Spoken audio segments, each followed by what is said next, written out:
Tudo bem, querido. Bom falar de novo com você. É, eu quero começar. Queria que você falasse um pouco, Everton, porque assim você representa, né? o- tem uma grande representatividade do violão erudito no Brasil, né? Enfim, você fez parte de todo um começo de uma geração com o Sérgio Assad, Eduardo Meirinhos, Henrique Pinto, grandes nomes do violão, até mesmo Sérgio Abreu, né? Então, eu queria que você falasse um pouco como começou esse movimento na sua vida, né? Do violão, quem foram os seus primeiros mestres, para a gente começar lá da semente mesmo. Lá do começo. No Bom, começo. na verdade eu morava na periferia de São Paulo, na Vila Formosa, e Certo. naquela época eu estudava de manhã e à tarde ficava livre. Eu e os meus Uhum. mais três irmãos homens, quer dizer, nós somos em quatro, três homens e uma menina, né? Então Sim. abri uma escola de música em frente à minha casa e aí minha mãe botou a gente para estudar violão, os homens, e a menina piano. No caso, fui eu e meu irmão, né, o Edelton. O E, Edelto também. então, e começou assim. Eu jogava bola o dia inteiro e adorava Isso quantos futebol. anos você tinha nessa época? 6 para 7 anos, acho. Foi bem em Super. 64, quando comemorou-se ontem o golpe militar, né? Se é que isso é uma comemoração, né? Mas, de qualquer maneira, Um marco aí, né? infelizmente, mas tudo bem. Enfim, eu era muito novinho e eu levei meio na maciota, assim, né? Eu admirava muito meu irmão, que o meu irmão, desde a primeira aula, ele é músico, né? Meu irmão tem 2 anos a mais do que eu, né? É uma Então você, diferença de 2 anos. 2 anos, ele é mais velho que eu, 2 anos. E ah, foi assim. Aí eu fui levando até a minha adolescência. Aí o, essa escola fechou depois de um tempo, não sei quanto tempo. Aí eu fui estudar numa Uhum. escola próxima à minha casa, não tão em frente, né? Próximo à minha casa, e que tinha um aluno do Henrique Pinto que dava aula, o Roberto Dalla Vecchia. Ele, infelizmente, não seguiu o violão, até perdi contato com ele, mas tocava muito bem e tudo. E o Henrique, eu lembro o Henrique ir visitar e eventualmente fazer alguns exames nessa escola, né? Uhum. Então, esse foi o primeiro contato que eu tive. Você falou dos irmãos Abreus, eles têm 10 anos a mais que eu, né? Eu tenho 62 anos. O Sérgio Isso é é uma ou duas gerações à frente, né? Eu na tenho, frente, né? eu tenho mais, eu acho que eu tenho a mesma idade do Daír Assad. O Sérgio Assad é um pouquinho mais velho que Sérgio eu. Sá. Eu acho que talvez ele é um pouquinho mais velho que você, não sei. O Sérgio sim, com certeza. O Odair deve ter a minha idade. Ah, O daí sim, o daí sim. então eu lembro vivamente, nessa época, de ouvir o primeiro LP dos Irmãos Abreu. Inclusive até hoje eu compartilhei no Facebook, veio alguém postou e eu compartilhei. E lembro muito bem do John Fantástico. Williams tocando Aranjuez, tinha acabado de lançar o Aranjuez do John Williams. Um, Enfim, me influenciou muito, assim, fiquei muito impressionado com isso, né?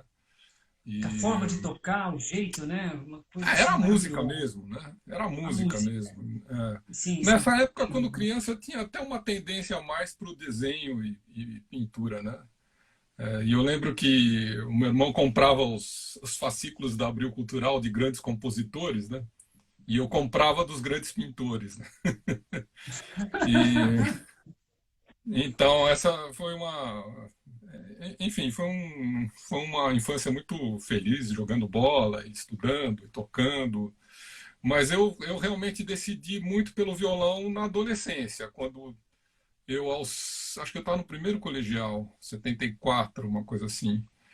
Teve o Festival de Porto Alegre, né? Festival Internacional de Uhum. Porto Alegre. Lá tinham os maiores violonistas do mundo na época, né? Que estavam no Uruguai e Argentina, né? Fora a convivência, que era um curso que não é como hoje, um fim de semana. Lá era um mês. Você ficava um mês trancado Nossa, num seminário de padres com mais ou menos 200 estudantes e todo mundo ralando, e com Carlevaro, Guido Sant'Orsola. nossa. Eu jogava ping-pong com o Eduardo Fernandes, sabe? Era um negócio Aham. espetacular, assim. Acho que nunca vai ter curso assim Não tem com esse como envolvimento repetir do uma pessoal. noite, Como? não Diga. tem como repetir uma coisa tão, uma façanha dessa, né? Um mês com a Abel Carlevaro, com tantos nomes. Acho que não, porque para começar, na época a Funarte bancava tudo, né? Então, Até como? e alguns discos que a Funarte também patrocinava também. Sim, a Funarte era muito ativa, né? Inclusive tinha eles patrocinavam esse curso que era a Faculdade Palestrina de Música lá de Porto Alegre. E o diretor, o Antônio Crivellaro, tinha contato com a Funarte e fez durante vários anos, 1 ou 2 décadas, esse seminário. E foi até o começo dos anos 80. Começou em 69, se não me engano, foi até o começo dos anos 80.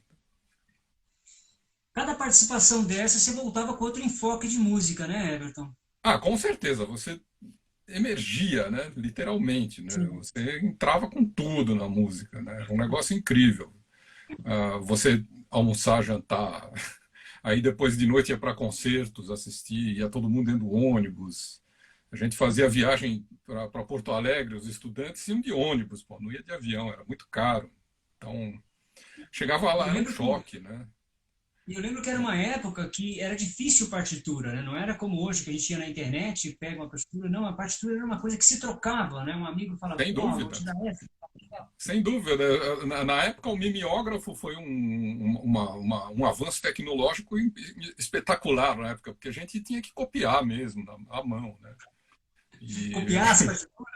É verdade. Tem copiava, uma, copiava. a grande Agora, sonata, a grande então, sonata do. Eu tenho uma partitura da grande sonata do Paganini, um arranjo feito pelo Sérgio Abreu, escrita à mão. sim, escrito à mão, com certeza. Com certeza.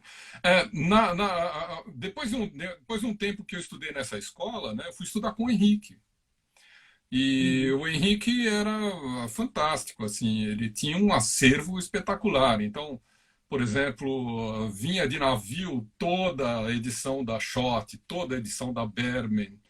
Saía o novo disco do Brim, por exemplo, de qualquer grande violonista. A gente ia lá ouvir assim o LP e Nossa. saía de lá com a partitura, entendeu? A gente saía de lá com a partitura Uhum. para estudar. Privilégio. Então, Eu lembro de um lugar em é, São Paulo que comprava-se partitura também. Não sei se sim, existe mais, né? sim, Mas você existiam lembra, era várias, só. aliás. Não, existiam várias lojas Era, de partituras e de LPs, né? Era muito incrível. É, eu, por exemplo, eu só fui ver o Segovia tocar um videocassete do Segovia, acho que quando eu tinha já uns 20 e poucos anos. Eu só fui ver, né, o Brim tocar quando eu fui para o Rio de Janeiro em 79. Ele tocou no Rio de era Janeiro, material no raro. concerto. Como? Era materiais raros isso aí. Não Tinha. chegava, não chegava. Chegava É, edições, chegavam os LPs, né? Porque tinham as importadoras de partitura e de LPs, né? sim. Mas mesmo assim, a gente, na época, eu, por exemplo, quando tinha um disco que eu gostava, eu comprava dois. Um para tocar e outro para guardar, né? Você Então era chegou a assim. guardar isso mesmo, Everton? Alguns discos assim, eu tenho até hoje assim guardado assim. Nem Olha tenho que picape maravilha. mais, mas eu tenho guardado. Que eram muito caros, muito caros. Era realmente difícil. E a gente tinha um hábito que era muito legal, que era reunir o pessoal em casa para ouvir música. Punha a partitura na Sim. frente e ouvir música. Os grandes amigos, né? Eu, meu irmão, o Klemer, Giacomo, até o Henrique. A gente fazia Tadeu do muitas Amaral coisas nesse sentido. Como? Tadeu do Amaral estava nessa turma? O Tadeu é dessa turma, só que o Tadeu, ele só. A gente virou sócio em 93. Olha só. Ele era aluno do São Marcos, né? Ele era aluno do Sávio, desculpa, ele era aluno do Sávio, ele tocava na Camerata do Aham. São Marcos e aí ele casou, foi morar em Blumenau e ele tinha uma série de recitais lá que ele convidava as pessoas, ele me convidou e desde então a gente é amigo, é sócio, tem uma excelente relação com ele. Argentina, agora para o túnel do tempo, eu lembro do festival que teve em Campos de Jordão em 94. Você lembra desse festival, Lembro, Everton? claro, lembro. Eu lembro de você com uma jaqueta militar, e aí você estava com a jaqueta militar assim, eu falei, professor, ele falou, você fez exército? Você falou, como é que você gravou? Você gravou a obra inteira de Bach. Eu lembro que eu comprei uma fita, era uma fita cassete que era disputada no evento. Acho que eu Lembro. não lembro, você levou poucas, você não levou Foi, muitas. foi, Mas eu sei que foi um dos meus poucos, das minhas poucas gravações. O meu primeiro disco, minha primeira gravação foi na OEA, em Washington, em 1980. Eu tinha acabado de completar 22 anos. o que que você Aí gravou nessa primeira? Você lembra? foram peças latino-americanas, Sonatina Meridional, alguns Villa-Lobos, Brauer, gravei o Ponteio do Guarnieri, Momentos Um, do Marlos Nobre, Suíte Venezuelana, que até hoje eu toco, do Antônio Lauro. É Então, isso lindo, foi em né? 1980. Aí depois, em 82, uma coisa muito importante na minha vida, que eu guardo com muito carinho, né? Foi a primeira execução ao vivo das quatro suítes do Bach, que eu e meu irmão fizemos no MASP, em 1982. Eu fiz duas, ele fez duas. Deve ter sido um Inclusive, concerto da pesada, viu? Puxa vida, naquela época, tocar uma suíte já era já um feito, é, assim, era muito raras as pessoas que faziam isso, né? Tanto é que quando eu propus isso pro meu irmão, né, que a gente tinha uma boa relação com o Instituto Goethe, o Instituto Goethe tinha uma série de recitais, né? Quando eu propus para ele, ele falou: Meu, você tá ficando louco, cara. Tocar uma já é impossível, você quer tocar duas? Pô, não dá, né? Pois foi um sucesso, mas pilotado, gente sentado no chão, gente sentado no palco. Inclusive, eu tenho a você tem, gravação desse disco, você tem a gravação? desse concerto. Tenho. Uma amiga gravou com um gravador cassete no colo, Acho que e vale um a dia pena ela falou: restaurar, Eu fiz colocar em uma passagem. Seria bom, sem dúvida, um trabalho bem esmerado, daria para ter uma boa ideia. Então, isso foi em 1982, né? Aí depois, desculpa, isso foi em 1980. Eu, meu irmão, as suítes do Bar em 80. Logo depois que eu voltei dos Estados Unidos, nós fizemos. Eu viajei em janeiro de 80 para os Estados Unidos. Isso deve ter sido em abril ou março, uma coisa assim, março ou abril. Olha só, 80 são, é nossa, muito vários anos, precoce, 40 anos aí, sei lá. tá? Trabalhando, Então, 40 anos disso. Aí, 2 anos depois, o Henrique sempre, todas as férias, ele fazia um curso, né, de uma semana. E todo ano, todo verão, né, todo mês de janeiro, ele fazia no, no Conservatório do Brooklyn, lá em Santo Amaro, saudoso Sigrid uhum. do Leventhal. Então, nesse ano, eu realizei um sonho, que foi tocar as quatro suítes, eu aí, num concerto só. Foi E eu nesse fiz ano, em Everton?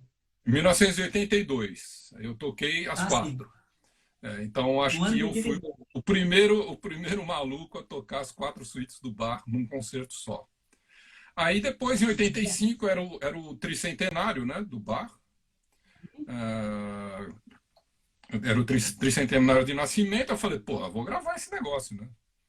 E aí o Prelúdio e Fuga Alegre já tinha tocado, o Prelúdio em Ré também, faltava a Fuga em Lá menor só. Então, fui para uma empreitada no meio de uma situação política terrível, que todo mundo, daquela época que todo mundo consumia, né, que a inflação era 80% ao mês, uma coisa assim, que você tinha que aplicar o seu dinheiro todo dia, você tinha que ir no banco. Daí que vieram os caixas eletrônicos, porque Eu não acho que era a tinha, época do ovo.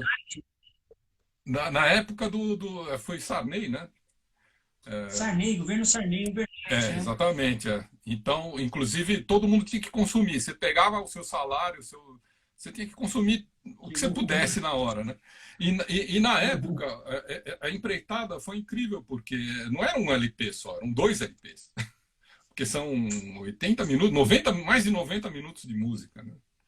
Então fui Sim. eu lá para o Rio de Janeiro gravar com o Otto Drexler e fazer assim uma suíte por dia, matando a pau, assim, uma gravação terrível, assim, mas muito Nossa, prazerosa que eu sim. tenho muito orgulho de ter feito. Até hoje eu gosto de ouvir.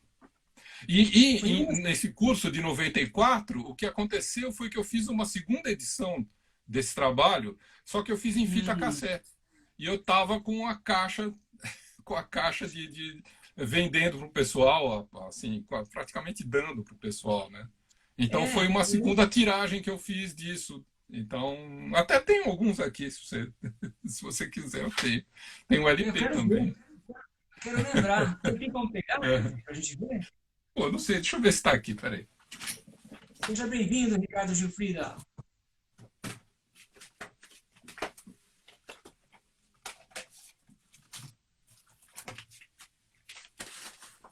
Vai Aí, ficar agora, eu Ravi. vou pegar. Vamos lá. Esse é o É LP, esse lacrado, mesmo, ó. né? Lacradinho, hein? O LP Lacrado. lacrado. Lacrado, tá aqui. E a Que fita cassete é essa fitinha. aqui, ó. É, essa fitinha mesmo. Eu tinha essa, Everton. Exatamente. Então, isso aqui, essa fita foi uma segunda edição 10 anos depois, praticamente. Que eu já tinha acabado com os LPs, né? E aí eu falei, vou fazer. É muito caro fazer em LP, vou fazer em fita cassete. E aí eu fiz. Eu lembro que no evento, eu cheguei para o Henrique, né? Falei, Henrique, eu queria comprar alguma coisa de alguém que tem uma suíte, né? Ele falou, não, Ravi, se você quiser todas as suítes, a obra completa, o Everton gravou. Aí eu falei, não acredito, uma obra completa, né? Aí eu fui lá perguntar para você, eu perguntei, como é que você conseguiu gravar isso? Ele falou, ó, você falou para mim na época, né? Eu estava no exército, quando eu saí do exército, eu comecei a estudar, não tem outro segredo não, estudar, É por estudar, aí mesmo. estudar. Eu fiz Porto Alegre 74, 75, 76 eu servi o exército. E Uhum. no exército eu tive a oportunidade de estudar, porque não era bem um quartel de guardas, né? Era como se fosse era uma oficina mecânica de carros, de tanque de guerra, de armamento. Então, eu era telefonista, né? Então, é, eu ensinava violão para o barbeiro, ele fechava a porta, eu ficava lá estudando. Então, sabe, eu consegui estudar violão durante um ano no quartel. Vi que o Ricardo Eu lembro entrou que aí, o você Ricardo Gilfrido. Então, aí depois 76, né? 77 voltei para Porto Alegre, né? Aí também para uhum. fazer mais um ano, eu fui 3 vezes como aluno, né? E depois Sim. 78 eu fui para o concurso. Mas foi uma juventude muito legal, com muito incentivo, com muito parâmetros maravilhosos, assim. Em 78 eu tive o privilégio de ter aula com Álvaro Pierre, que foi uma pessoa muito importante na minha formação. Eu aprendi a estudar com ele, né? E, Uhum. enfim, fora tudo que rolou, né? Falar em nomes é injusto, porque são tantas pessoas, né? Mas os pilares da minha formação foi o Henrique, o meu irmão também, que o meu irmão sempre esteve muito adiantado, muito mais adiantado que eu, né? Eu realmente só decidi lá para o fim da 16, 17, 18 anos aí, eu já estava naturalmente tocando num bom nível, né? E aí que realmente eu comecei a mandar pau mesmo. Mas eu, por É, exemplo, quando chegou a época de faculdade, eu cheguei a fazer um ano de cursinho para fazer arquitetura, por exemplo. Aí chegou na hora de fazer a ficha para que eu ia prestar o vestibular e ali no ato de preencher o formulário, eu botei música e falei, bom, agora F, né? agora tá. Pi, pi. Você chegou a fazer o curso Um ano de cursinho eu fiz. É mesmo? Poxa Um vida. ano de cursinho. Não, Everton, eu Foi lembro muito que legal. você. Tava o Sérgio Assad, tava o Jodacil Damasceno, tava o Eduardo Meirinhos, o Henrique. E eu lembro que você foi o que conduziu a orquestra de violões, né? Sim, lembro. Foi a É, minha primeira experiência, né? Mas foi muito prazeroso. Você tocou na orquestra?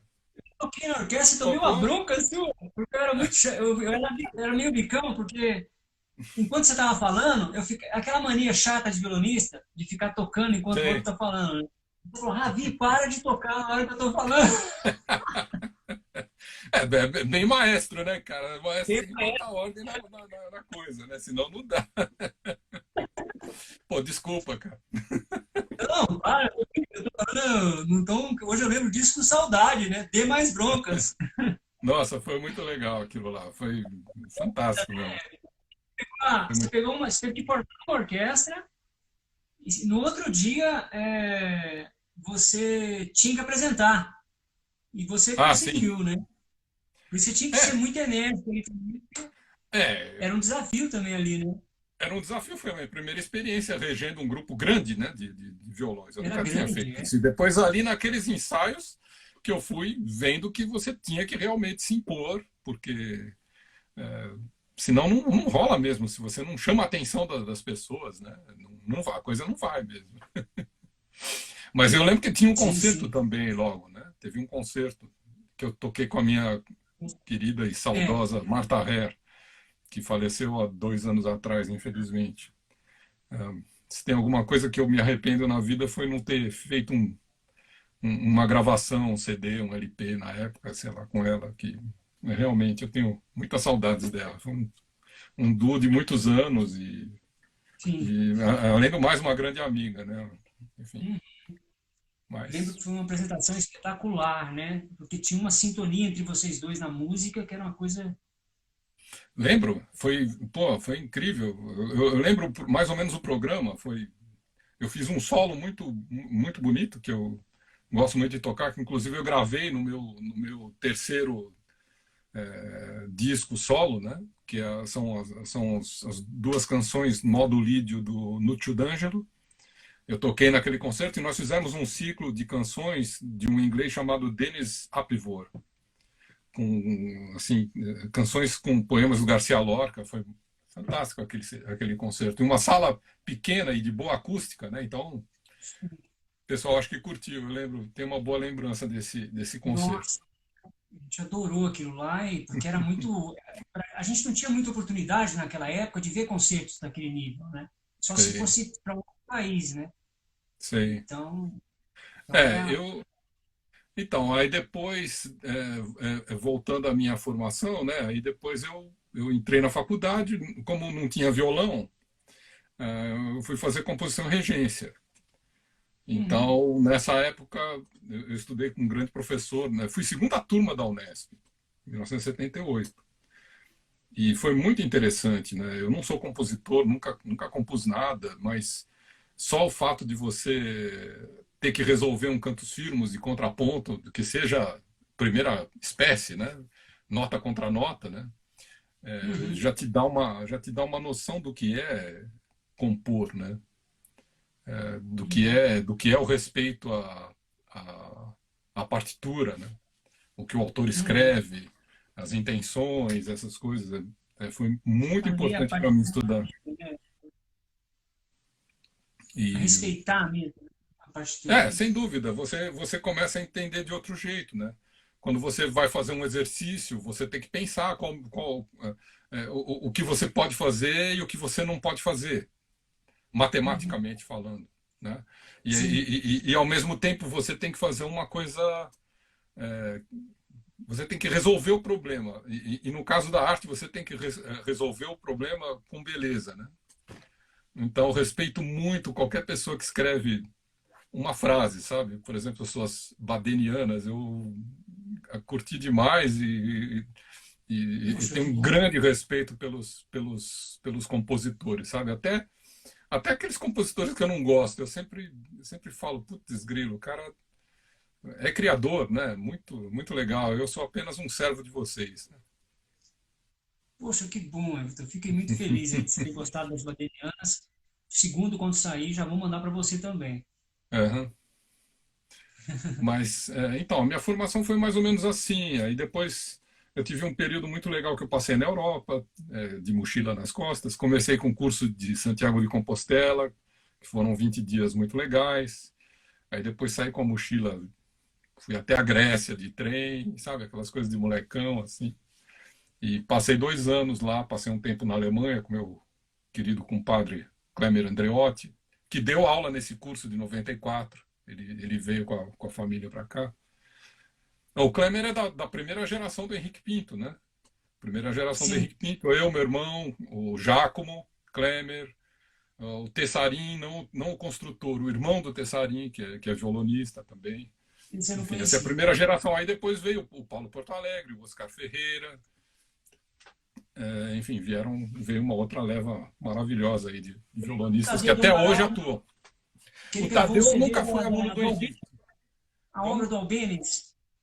O Tadeu do Amaral, lembro dele, no evento tinha um CD da obra do Albêniz que eu comprei também, no túnel do Então, tempo. Aí. então, o Tadeu, nessa época, 93, ele lançou, 93, aliás, 93, 94, ele lançou o LP dele, que era um projeto que ele tinha em Blumenau, de fazer várias gravações, e ele fez esse LP e CD na época, o CD estava começando, até ele fez meio CD e meio LP, né? Era a época de E comprar os CDs. com obras espanholas, né? Então, transcrições de Albêniz, Granados, algumas peças do Segovia, tem Torroba, tem um recital assim bem clássico, né, espanhol. Assim. Bem clássico, é. Muito, muito bem tocado, como sempre. O Tadeu é um cara muito caprichoso, muito sensível, Sim, muito sim, sim. segoviano, né? Ele tem aquele jeito de tocar do Segovia que é muito bonito, né? É, eu lembro que mudou minha concepção de Sevilla, né? Que eu tocava era muito rápida. Quando eu escutei o Uhum. Tadeu tocando, eu falei, nossa, ele tem música aqui, né? Não é só aquela Pois coisa, né? o Tadeu é muito caprichoso, muito, ele cuida muito bem das melodias, né? Sim, a Realmente, um melodia ali grande precisa. violonista. Everton, Enfim, vamos falar dos diga. seus violões, a trajetória, como é que os violões foram chegando na sua vida, os luthiers, quais são suas preferências?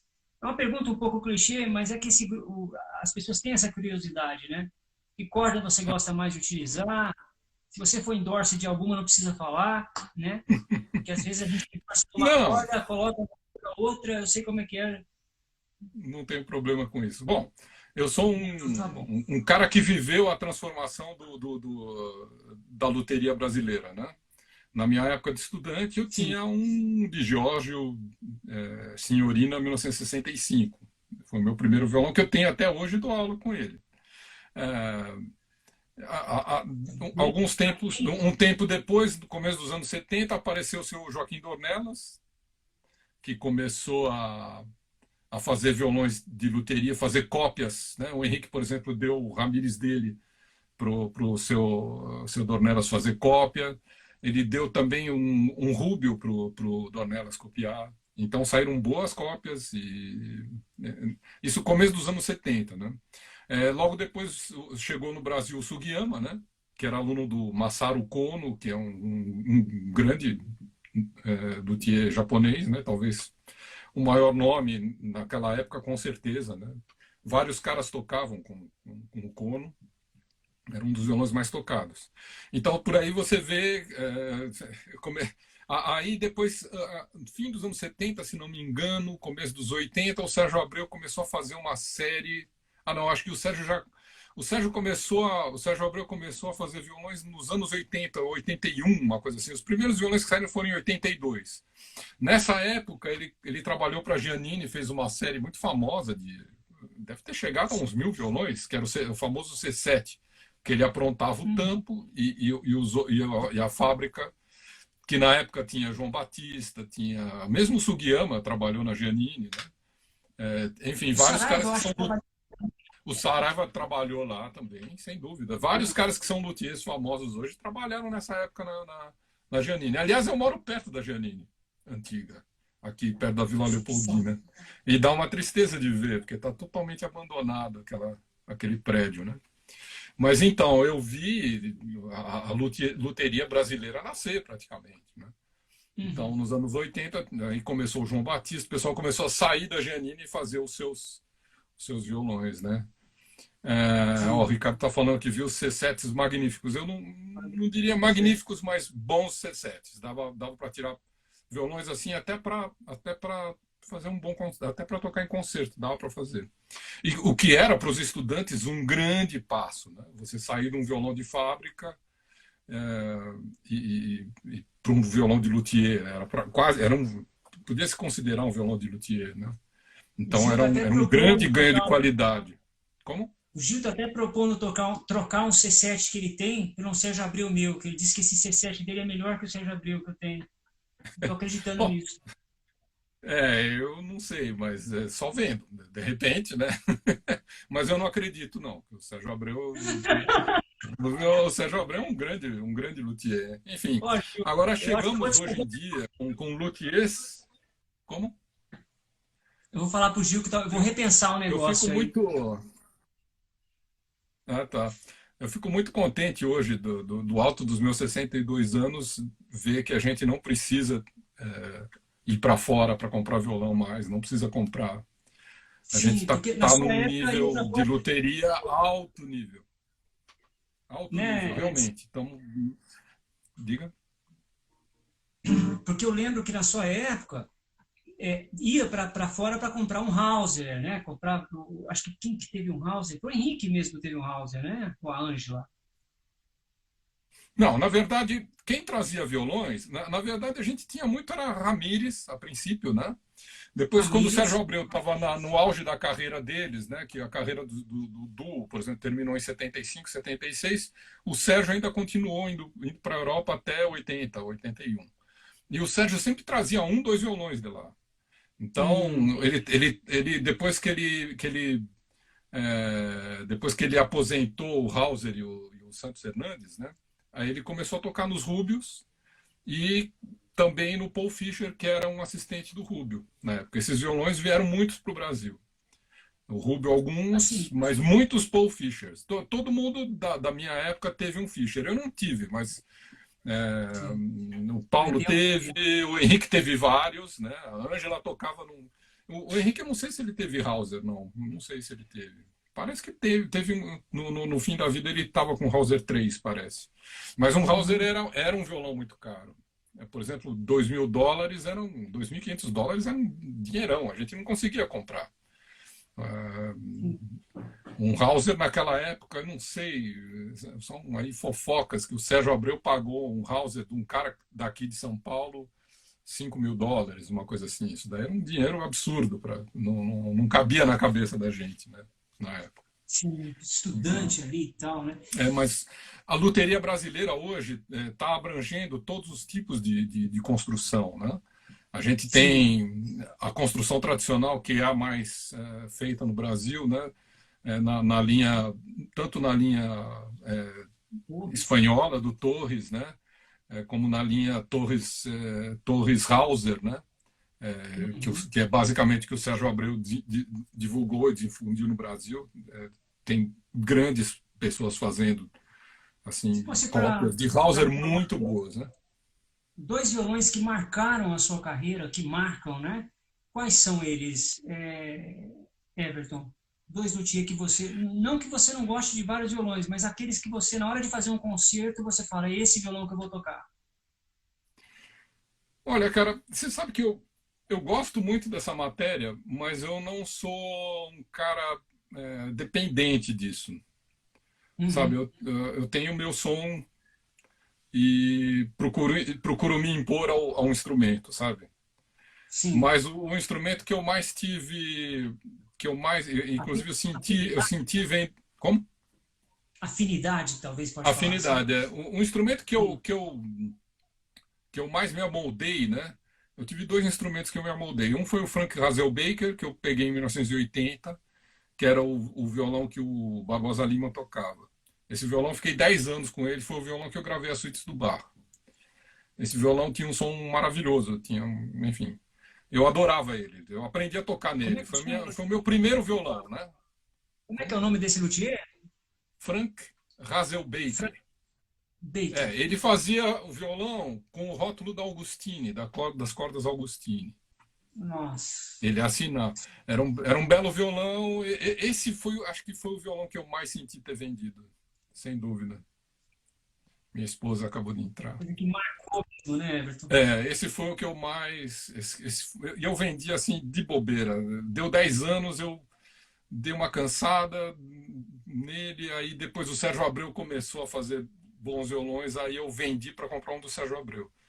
Devia ter tentado comprar o Sérgio Abreu sem vender ele, porque realmente ainda é o Mas instrumento que eu esse, mais gostei até hoje. Mas eu não sou esse, muito esse, eu não sou muito apegado a violão assim. Eu não sou um cara que, sim. sabe, o violão tem E que me dessa nova, servir, sabe? e dessa, vamos falar, nova geração, né, de luthiers, Uhum. que não são tão novos, né, estão aí seus 40, 50 anos, mas se poderia citar algum que você gosta? Eu estou falando Lineu Bravo, Saraiva, Joaci, essa nova geração. Olha, dependendo do gosto, qualquer um desses que você citou são ótimos. São realmente É, ótimos. É, verdade. Sim. depende muito. Eu sempre uso uma fala que o Sérgio fala, uma frase que o Sérgio fala, que o violão não tem som. Quem tem som é o violonista. Então, muitas É vezes muito boa. eu pego o violão, você fala, pô, eu vou pegar sabe, um violão X, Y, não sei o quê, aí você toca e não resulta, entendeu? O Uhum. violão tem que gostar de você, você tem que gostar do violão. Não é tão relativo isso, sabe? Por isso falar É nomes verdade. é muito. E Mas o até que eu acho é que o, a loteria brasileira hoje tem você tem de todos os tipos, né? Até os violões hoje em dia considerados modernos, né? Que é o Lattice e que é o Double Top, você encontra aqui. São os violões que a maioria dos grandes violonistas tem tocado. Eu, inclusive, estou com um Lattice do Clayton Fernandes, que é um grande violonista que resolveu fazer violões. E eu estou com esse violão e estou muito contente. Apesar de ser um cara que se formou dentro da linha Rubio Hauser, né? Enfim, o meu Hazelbaker, por exemplo, era. O Ricardo é generoso o demais. som de qualquer De violão. qualquer Ricardo, É, enfim, o Hazelbaker era a cópia de Hauser que eu tinha. Depois eu tive Rubio, tive Romanilhos, tive alguns bons violões, assim. Mas realmente o que eu mais senti ter perdido foi esse. Agora, faz muitos anos, então eu não sei como seria reencontrar esse instrumento. Né? Não sei, porque eu totalmente toco totalmente diferente do que tocava nos anos sim, 90, vai, uma coisa assim. Começo dos anos 90, fim dos anos 80. sim, falando luthiers, luthiers gaúchos, Alfredo de Moraes, Eduardo Cordeiro, muito obrigado, grande abraço. Acho que são luthiers mandando um abraço para vocês. Legal, infelizmente não conheço o trabalho dessas pessoas, mas sei que tem uma grande escola lá, inclusive em Curitiba tem uma universidade com curso superior de luteria, né? Então Sim, sim, sim. temos, infelizmente eu não estou a par, eu preciso conhecer. Você vê, já sai fora de controle, né? São tantos luthiers, tem luthier em Goiás, tem luthier em Minas, tem luthier em tudo quanto é lugar, né? Então, Everton, e fazendo grandes trabalhos, né? eu lembro que cada professor naquele festival de 95 deu um masterclass, né? 94, 95. E eu lembro que uma tônica que vocês batiam muito era o aluno, porque o aluno, a gente estava com o quê? 19, 18 anos, a gente queria pegar peças, pegar o estudo 7 do Vila, o estudo 12, para impressionar, né? E eu lembro de vocês falarem, gente, pega uma peça um pouco mais para trabalhar a musicalidade, né? E ainda acontece isso nos masterclass, do aluno querer mais impressionar do que mostrar a música. Isso é natural, você acha que é do jovem, estudante? Sem Ou dúvida. essa concepção de música? Esse é o mandamento número um para se aprender a tocar saudavelmente. Tocar aquilo que Uhum. está no seu nível. Não querer tocar mais do que você pode. Não adianta. Eu Sim. não consigo fazer 9 segundos e 70 segundos que o Bolt faz nos 100 metros rasos. Eu não consigo. Boa analogia. Entendeu? Eu gostaria de correr que nem ele, mas eu não corro. Então você tem que, dentro das suas condições, por exemplo, se você quer tocar uma suíte do... Opa, voltou, Everton. Voltamos. Tivemos um pequeno probleminha técnico e agora voltamos. Você Legal, estava tá indo falando bem. de não querer ir para um... que acontece às vezes... Sem dúvida. Claro que todo mundo quer tocar o alto repertório, é lógico, mas acho que você... Aí que o professor tem que agir com firmeza. Uhum. Você não consegue... Uma suíte de alaúde é muito complicado. Você pode dar uma suíte do Weiss, por exemplo, né, que era o amigo do Bach, né, que são peças muito mais simples, musicalmente e tecnicamente, né?